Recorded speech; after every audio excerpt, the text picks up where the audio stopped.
जन्माष्टमी के दिन भगवान श्री कृष्ण की जन्म संबंधी कथा भी सुनते सुनाते हैं, जो इस प्रकार है। द्वापर युग में भोजवंशी राजा उग्रसेन मथुरा में राज्य करता था। उसके आतताई पुत्र कंस ने उसे गद्दी से उतार दिया और स्वयं मथुरा का राजा बन बैठा। कंस की एक बहन देवकी थी, जिसका विवाह वसुदेव नामक यदुवंशी सरदार से हुआ था। एक समय कंस अपनी बहन देवकी को उसकी ससुराल पहुंचाने जा रहा था। रास्ते में आकाशवाणी हुई, हे कंस, जिस देवकी को तू बड्ढे प्रेम से ले जा रहा है, उसी में तेरा काल बसता है। इसी के गर्भ से उत्पन्न 8वां बालक तेरा वध करेगा।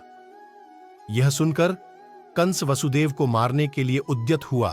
तब देवकी ने उससे विनयपूर्वक कहा, मेरे गर्भ से जो संतान होगी उसे मैं तुम्हारे सामने ला दूंगी।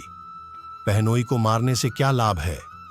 कंस ने देवकी की बात मान ली और मथुरा वापस चला आया।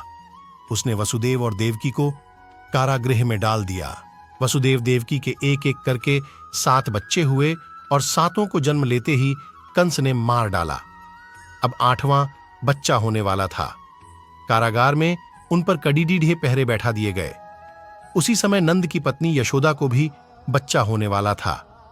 उन्होंने वसुदेव देवकी के दुखी जीवन को देख 8वें बच्चे की रक्षा का उपाय रचा।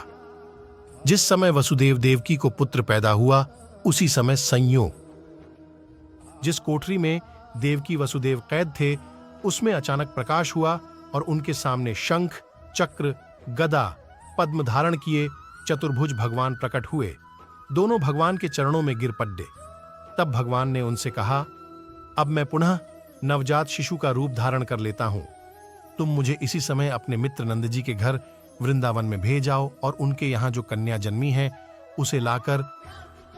उसी समय वसुदेव नवजात शिशु रूप श्री कृष्ण को सूप में रखकर कारागृह से निकल पड्डीडीढ़े और अथाह यमुना को पार कर नंद जी के घर पहुंचे। वहां उन्होंने नवजात शिशु को यशोदा के साथ सुला दिया और कन्या को लेकर मथुरा आ गए। कारागृह के फाटक पूर्ववत बंद हो गए। अब कंस को सूचना मिली कि वसुदेव देवकी को बच्चा पैदा हुआ है।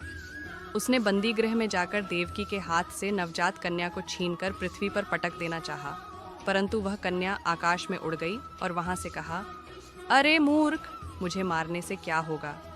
तुझे मारने वाला तो वृंदावन में जा पहुंचा है।